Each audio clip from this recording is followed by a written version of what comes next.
But there were certain cubic equations where when you tried to use the formula, you had a real number answer. So real numbers in, real numbers out, never any whiff of the like square roots of negatives.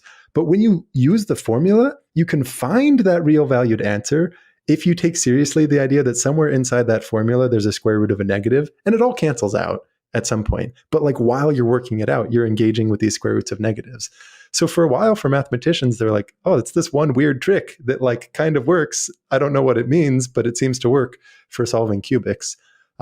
And I think one of the reasons they were called imaginary is because it took a long time for people to take them seriously. They just thought it was this notational trick. And they were, like the word imaginary was kind of derogatory. It wasn't like, hey, we want to teach kids this. What should we call it? It was like imaginary girlfriend. But then it took much longer for people to realize how they're useful and the idea that they have these like cyclic properties that make them really useful for any kind of math or physics that involves waves and cycles.